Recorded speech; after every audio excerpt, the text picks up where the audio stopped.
Tadi disampaikan bahwa kajian itu di masjid, bukan di rumah.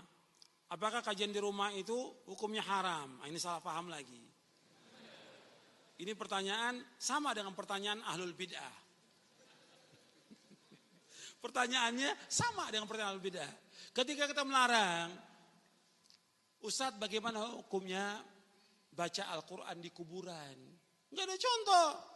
Nabi enggak pernah baca Al-Quran di kuburan. Sahabat enggak pernah baca Al-Quran di kuburan. Para tabi'in enggak. Nabi suruh baca Quran di rumah dan juga di masjid. Apa kata mereka? Salafiyin melarang kita baca Al-Quran. Sama dengan Ahlul Bidah tadi pertanyaan itu, sama dengan Ahlul Bidah. Ahlul Bidah bilang Salafiyin melarang kita. Saya ambil contoh lagi. Ketika kita jelaskan bahwa perayaan Maulid Nabi enggak ada contoh. Ada enggak contohnya? Enggak ada contoh perayaan Maulid Nabi. Di zaman Nabi SAW, sahabat, tabi'in, sampai zaman Imam Syafi'i, gak pernah ada. Kemudian kita katakan gak ada contoh. Ini perbuatan beda. Apa kata Ahlul Bidah? Oh ini Ahlus Sunnah melarang kita mencintai Rasulullah. Betul gak seperti itu? Ini orang-orang Wahabi ini melarang kita mencintai Rasulullah. Mencintai Rasulullah hukumnya apa? Wajib. Wajib mencintai Rasulullah. Tapi bukan mengadakan perayaan Maulid. Paham nih? Banyak Ahlul Bidah seperti itu. Ya. Seperti kita melarang orang untuk tahlilan. Kata mereka apa? Kita enggak boleh baca la ilaha illallah, enggak boleh. Sama kelompok Wahabi kata mereka. Jadi yang kita katakan tahlilan enggak ada contohnya. Enggak ada contoh. Enggak ada. Dilihat dimanapun enggak ada. Bahkan Imam Syafi'i pun nggak pernah melakukan. Tanya kepada kiai mana contohnya tahlilan itu. Apa jawaban kiainya?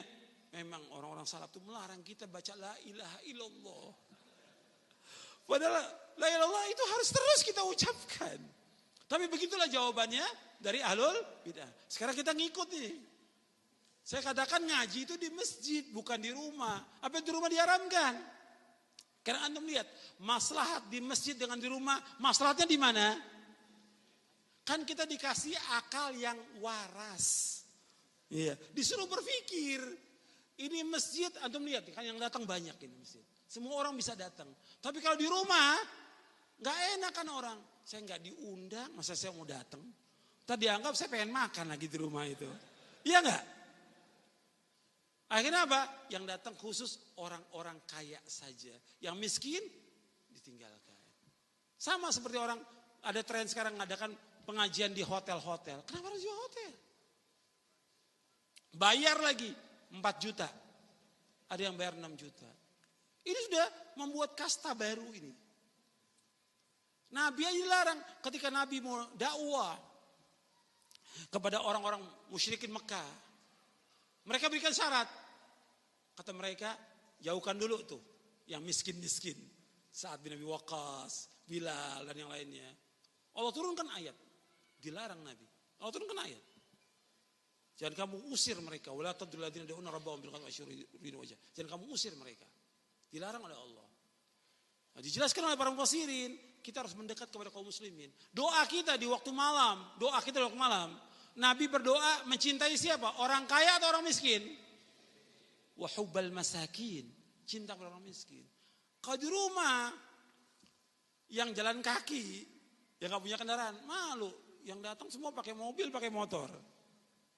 Jadi itu yang perhatikan. Maslahat di masjid atau maslahat di rumah? Di masjid. Kalau di rumah, orang rumahnya nanti juga akan apa? Sibuk dia. Yang milik rumahnya sibuk. Kalau dia sibuk, dia nggak memperhatikan kajian. Maka saya sering ingat, panitia pengajian duduk di majelis. Jangan sibuk sendiri, karena dia juga harus dapat manfaat ilmu. Harus duduk catat dia sama. Kalau di rumah udah sibuk. Atau sebagian di rumah, kajian di rumah pakai makan apa tidak? Ada yang pakai makan. Kalau sudah ngaji makan, yang kuat apanya? Makannya. Bukan ngajinya. Jadi selama 10 tahun ngaji, yang dapat apanya? Makan. Coba deh. Saya ngajak berpikir yang waras. Gitu. Jadi jangan langsung diambil, kalau gitu Ustadz mengharamkan. Loh antum kok gak berpikir? Sama jawaban antum dengan ahlul bid'ah nanti itu.